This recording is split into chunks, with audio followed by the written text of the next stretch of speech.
Anne Frank, a Jewish teenager, wrote a diary of her family's 2 years in hiding, 1942–44, during the German occupation of the Netherlands in World War II. Anne Frank was born in the German city of Frankfurt am Main in 1929. Anne's sister Margot was 3 years her senior. Unemployment was high and poverty was severe in Germany, and it was the period in which Adolf Hitler and his party were gaining more and more supporters. Hitler hated the Jews and blamed them for the problems in the country. He took advantage of the rampant anti-Semitic sentiments in Germany. The hatred of Jews and the poor economic situation made Anne's parents, Otto and Edith Frank, decide to move to Amsterdam.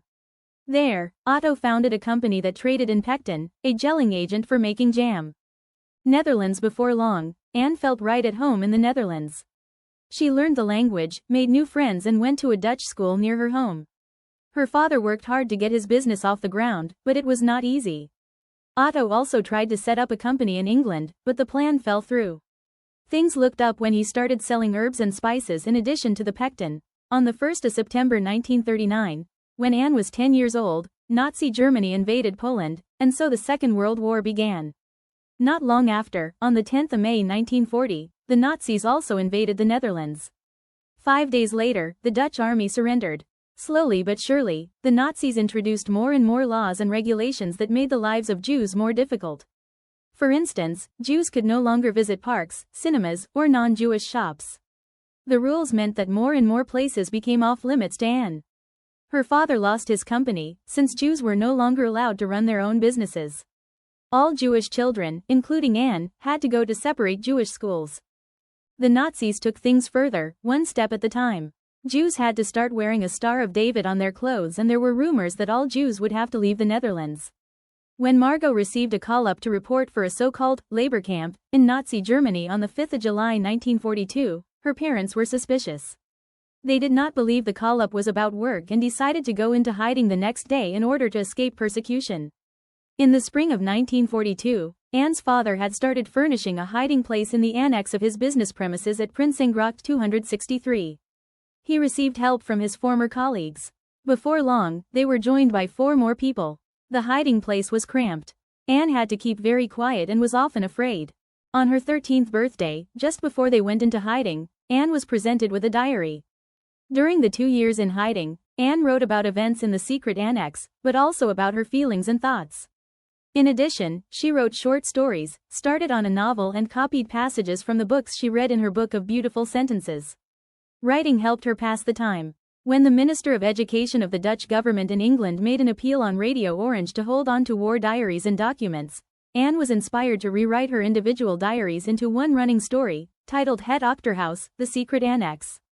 Anne started rewriting her diary, but before she was done, she and the other people in hiding were discovered and arrested by police officers on the 4th of August 1944.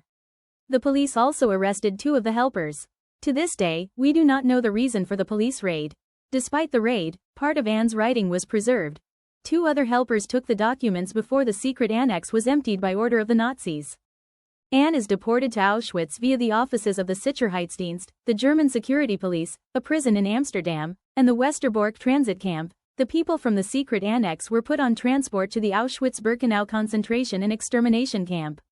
The train journey took 3 days, during which Anne and over 1,000 others were packed closely together in cattle wagons. There was little food and water and only a barrel for a toilet. Upon arrival at Auschwitz, Nazi doctors checked to see who would and who would not be able to do heavy forced labor. Around 350 people from Anne's transport were immediately taken to the gas chambers and murdered. Anne, Margot and their mother were sent to the labor camp for women. Otto ended up in a camp for men. Anne dies from exhaustion in Bergen-Belsen in early November 1944. Anne was put on transport again. She was deported to the Bergen-Belsen concentration camp with Margot. Their parents stayed behind in Auschwitz. The conditions in Bergen-Belsen were horrible too. There was a lack of food, it was cold, wet and there were contagious diseases. Anne and Margot contracted typhus. In February 1945 they both died owing to its effects, Margot first, Anne shortly afterwards. Anne's father Otto was the only one of the people from the secret annex to survive the war. He was liberated from Auschwitz by the Soviet troops, and during his long journey back to the Netherlands he learned that his wife Edith had died. Once in the Netherlands, he heard that Anne and Margot were no longer alive either. Anne's diary becomes world famous. Anne's writing made a deep impression on Otto. He read that Anne had wanted to become a writer or a journalist and that she had intended to publish her stories about life in the secret annex. Friends convinced Otto to publish the diary, and in June 1947, 3,000 copies of Het Achterhuis, the secret annex, were printed. And that was not all. The book was later translated into around 70 languages and adapted for stage and screen. People all over the world were introduced to Anne's story, and in 1960 the hiding place became a museum, the Anne Frank House. Until his death in 1980, Otto remained closely involved with the Anne Frank House and the museum. He hoped that readers of the diary would become aware of the dangers of discrimination, racism, and hatred of Jews. Despite her terrible situation, she focused on the beauty that still remains, rather than the misery. Anne Frank's story teaches us that even in darkness, hope and courage can shine brightly. If you were inspired by this story, please subscribe to my channel for more amazing stories of strong and inspiring women.